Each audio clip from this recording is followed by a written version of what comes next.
Thanks, Tom. I know you always have my back, bro. I try. Hi, everybody. Hi. Hello, everyone. Well, I haven't been here in a few weeks. I've missed everyone. I'm back. I've been MIA too. Oh, Tamara and Tom have been having to hold it down. Apparently, you've been in the Death Star. Is that where we're at? Is that the Death Star? No. So I think this is technically from the newer series. I think this is actually like Star Killer Base or maybe one of the huge Star ships Killer above Base? it, something like that. Yeah. Is that where Kylo Ren lives? Yeah, I specifically think this is the capital ship of the First Order, like the Dreadnought class ones or whatever. Oh, gee. So many words. That's where like the Trekkies go, right? No, killing me, up. killing me, Jen. Right in the heart. Enterprise? Are you on Enterprise? Okay. Twisted. Is that where the Ewoks live, Adam? You guys are just trying to make me cry on the pulse. Oh, welcome right. to our meetings, everyone. So let's talk about what is in development. Tamara, why don't you talk about what's in development? Well, in Microsoft Teams, there's language interpretation. So language interpretation is going to allow interpreters to translate what the speaker says into another language in real time without disrupting the original flow of delivery of the speaker. So this is going to allow more inclusive meetings where participants who may not speak the same language can fully collaborate with each other. And this is supposed to be released in April of 2022. Really hoping that's the same technology they use at conferences where you can basically turn on closed captioning and it's whatever language you want to select, because their closed captioning, picking up the words live, even if somebody has a heavy accent, has been really, really good at conferences, as opposed to the translations you used to see of voicemail in Outlook, which were immensely amusing because they were never correct, but they were always funny. I couldn't tell. When I read this, I got the impression it was like you supplied the interpreter. Was how I read it. Was like if you were a large company and you were speaking, you could say that like, oh, like Justin is going to translate from English to Japanese. So he'll be listening in English and recording in Japanese, and then people can choose to listen to Justin in Japanese. That's how I read the update. Oh, I thought it was machine I didn't think it was AI. I thought it was like something you could, because it said language interpreters could. So I took that as like it was something you could do actively. This will be interesting to see how this one plays out then. Okay. I'll limit myself to one just because there's not a lot going on. That sounds good. So there's a new feature coming out, Microsoft Teams, the speaker coach, the Microsoft Teams meeting.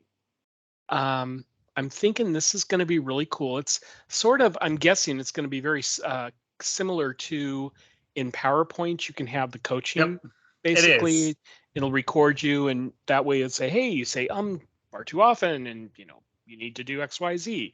This is going to do it on personal feedback for your speaking and presentation skills in both real time and post meeting in a summary.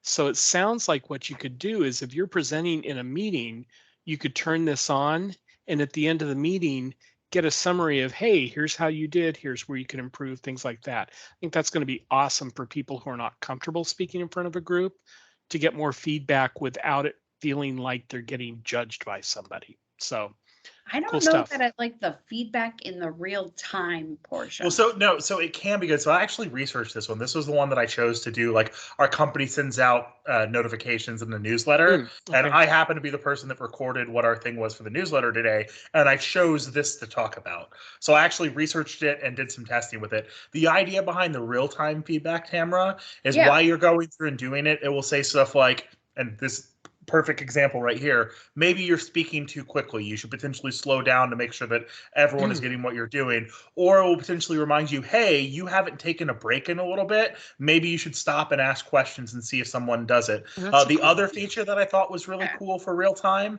you know how sometimes you're in a meeting and you're going and there's like 15 people in the meeting and someone starts to speak up to ask a question, but because you were the person talking, you have no idea who that was. It will actually highlight who else was trying to talk. So that way you know who it was, so you can stop and say, oh, I see Dave, actually, did you have a question? Is there something you wanted to do? And those are some of the examples of like the real-time feedback it will give while you're going through and doing, all of which I thought was definitely pretty cool. And like, let's be real, this is something that I say often. I've probably said on the Pulse before.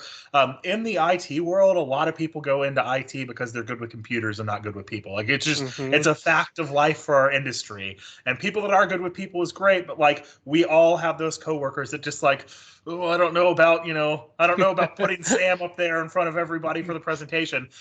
Stuff like this, I think, is immensely valuable. And as you were saying, Tom, it will help develop some of those soft skills that maybe are not in the forefront for us. So, like, it's great that the person can go through and write a PowerShell script with the best of them, but maybe they're a nervous wreck presenting. Something like this that both makes it easier during the moment and gives you feedback after the fact, exactly. I think is great investment for Microsoft. And specifically in our industry of IT, wonderful thing.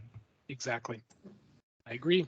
I've got one I'm very happy about because this came to Outlook a while ago online, but like suggested replies and chats in Microsoft Teams. Very excited that that's in development. So it's going to give you like 3 choices or up to 3 choices that they're going to just give suggested replies. That's fantastic because a lot of times I'm repeating the same things in Teams, and I think it's going to know what I'm trying to say anyway in a lot of these meetings. So thanks. Have a great weekend. Okay, I'll see you soon. Talk to you later. It's going to be great. All these things that I say a lot in Teams. WTF? What were you thinking? No, I don't see that. But yes, so I'm excited about seeing that one. That I actually use quite a bit in Outlook. So excited to see that coming to Teams. So how about you, Adam? There's a bunch of adminish things for Compliance Center. So do you want to take us through that? Yeah, so there's a couple things. I won't spend too much time, but a couple that I did want to highlight that I think is pretty cool because it's stuff that I've had to work with a lot. One, you're still seeing a lot of investment from Microsoft's side on the Compliance Center, and there's a lot of stuff going around like insider risk management. We've talked about it a couple times, but just to familiarize everyone, insider risk management is the idea of protecting yourself as a company from potentially negative actions that your users might be taking that you don't know. So stuff like sexual harassment or bullying of other workers and stuff like that. That's what all the insider risk management is designed to do, about basically protecting your company from the employees that may be acting nefariously. And not like I'm actively trying to steal money from you, but maybe like, hey, this is a pending terrible lawsuit that you're not aware of. It would be wonderful if your tools gave you a heads up that, hey, this person's using racial language or something like that. Then there was also a ton of updates around some of the stuff that they're doing with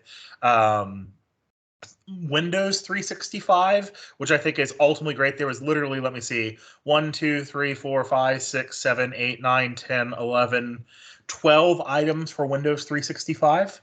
If you don't know what Windows 365 is, it's basically the next evolution of what Microsoft is doing. It is a essentially subscription model where you get a standalone, basically virtual desktop environment that's Windows. So you subscribe, it's accessed through a browser, and you have a version of Windows you can go in and interact with and do stuff. It's basically a subscription PC. But there's really cool implications for that. Right now, one of the things that the people that have the wherewithal and knowledge and money is becoming increasingly common, specifically in some of the heavy compliance spaces, is Azure Virtual Desktop and VDI environments and stuff too. You've seen that for a little bit, but it's a lot of money and a lot of technical support to get those environments up and running well. But if you think about the potential improvement from a security and compliance standpoint, if you're saying, hey, this is a virtual Windows environment that's only accessible through the web and I can control everything about it, that's obviously way more secure than Dave's computer that's sitting at home that you don't have access to. The fact that they're making this more accessible, I think, is awesome. I know a lot of customers that I've talked to and worked with, even that are in that space, that maybe don't have the technical acumen or to be the budget to be able to fully support like a fully flushed out VDI environment, Windows 365 is going to make that much more approachable to the common company. So a ton of stuff from there. And then the final one I want to give a shout out to, and sorry, there was a lot of nerdy stuff here, but one of the things that I still deal with a lot is email encryption. Microsoft has Office 365 message encryption, which is a overall great tool. But what the dominant thing was in email encryption for the longest time was S-MIME encryption. S-MIME encryption is you buy an SSL cert, and it's basically like a handshaking process where if Tamara and I were wanting to communicate, she would buy an SSL cert and configure her own digital signature. I would buy an SSL cert and configure my own digital signature. We would teach each other's computer what our digital signatures were, and then we went to send an email. It's almost like a secret handshake we do to make sure that you're okay. Great, wonderful from that. That's still what our military uses today, but every single user needs their own SSL cert, and every single email has to be manually triggered to go through and do S-MIME. So there's a lot of benefits to the idea of what you could potentially go through and do with Office 365 message encryption. Well, there's a new update that's coming out that showed up on in development for the first time today, and it was basically, where did it go? MIP sensitivity label support for S-MIME. Outlook clients will be able to support S-MIME sign-in and encryption as a sensitivity label outcome. So customer admins can use a set label advanced setting to define the label as having an S-MIME sign or encryption in both. And basically, you'll then say emails with those labels will enforce F-MIME and encrypt accordingly.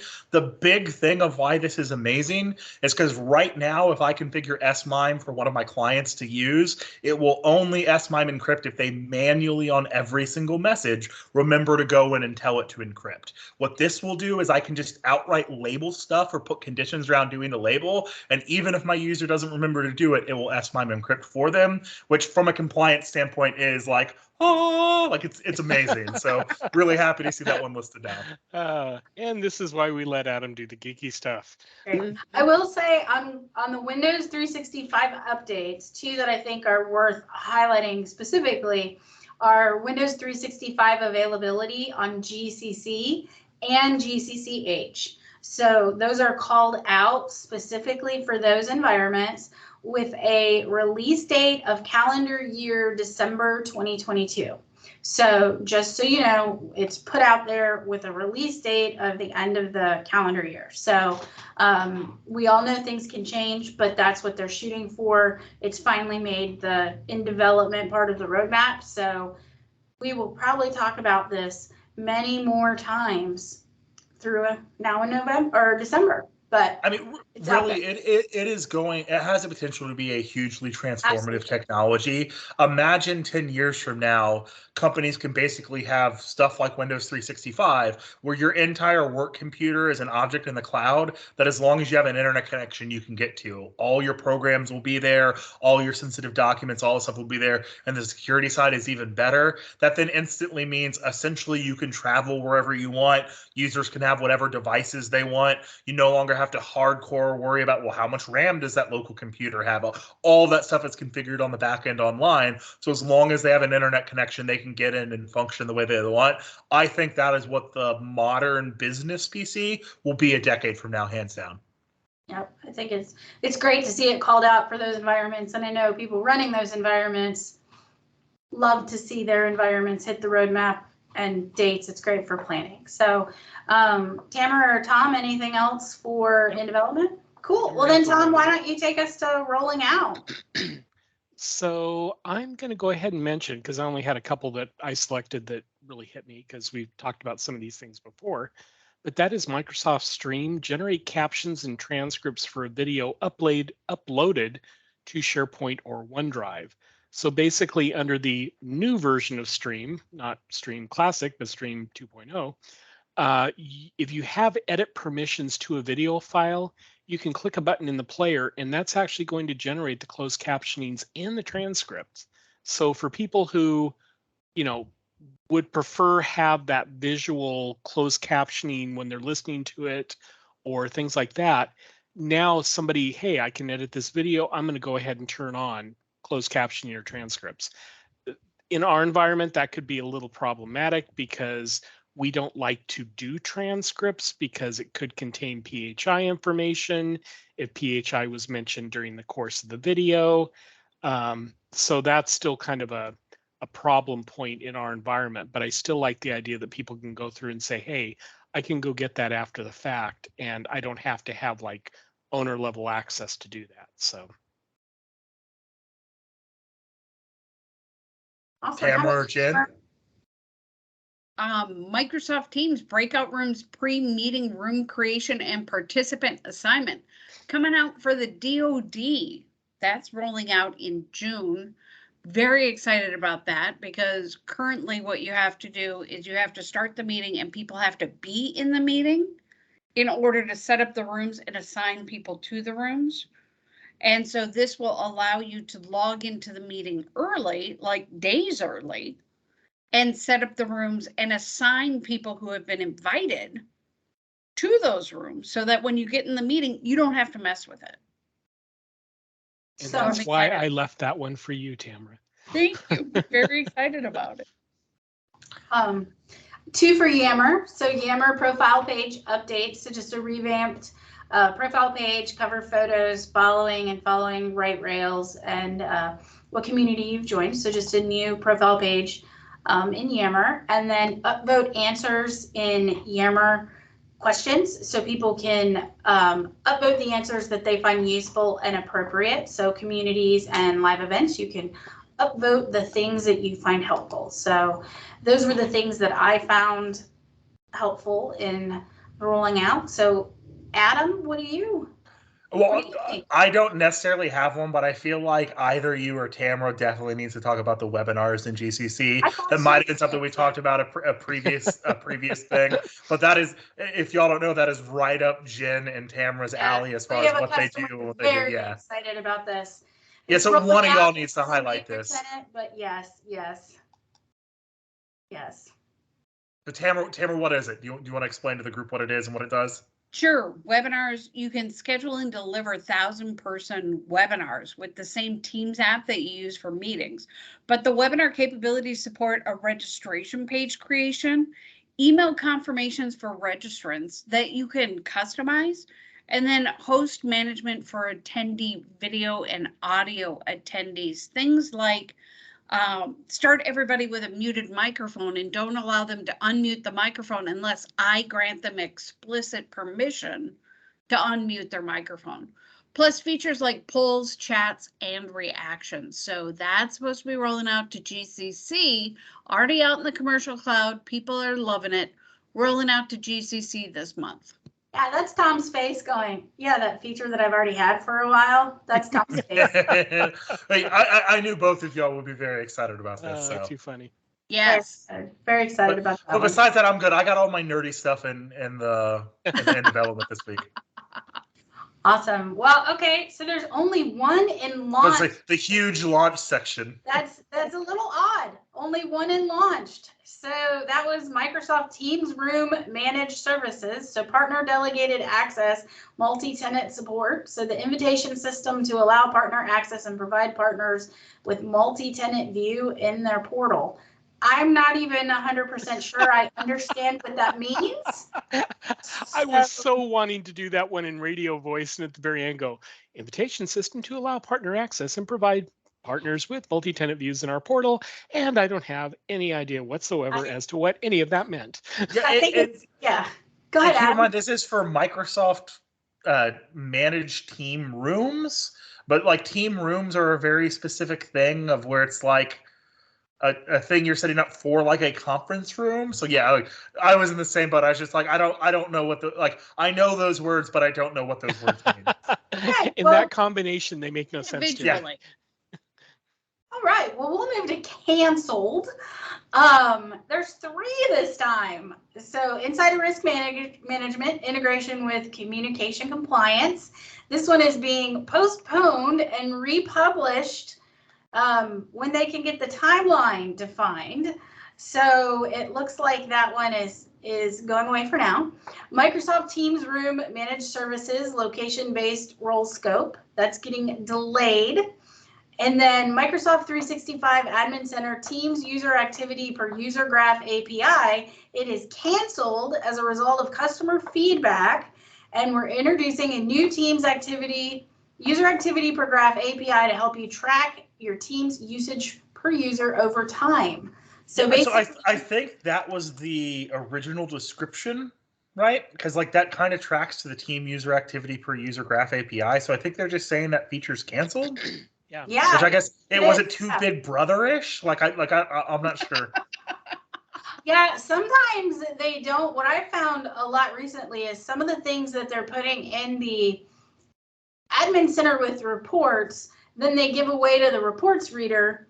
The person who has the reports reader role shouldn't have as much access to the things that are getting put in the reports reader role. So then they have to mask all the reports. So it's not, they either have to come up with new roles or they have to do different things. So some of these reports are actually getting pulled because it's like, you know, maybe the person who needs to find out how adoption is going or maybe find out how all of these things are doing shouldn't be able to see what every person is clicking everywhere they're going. So maybe pull a little less information. So yeah, so some of the stuff with customer feedback, this is why it is so important to give them customer feedback. Because they do make changes based on our feedback. So, and they'll pull things back as needed. So that's good updates there. So that is the updates. As Tamara would say, that is all that is fit to print. I think it's cute when she says that, and she says it like all the time. So now I always say that and say, as Tamara would say.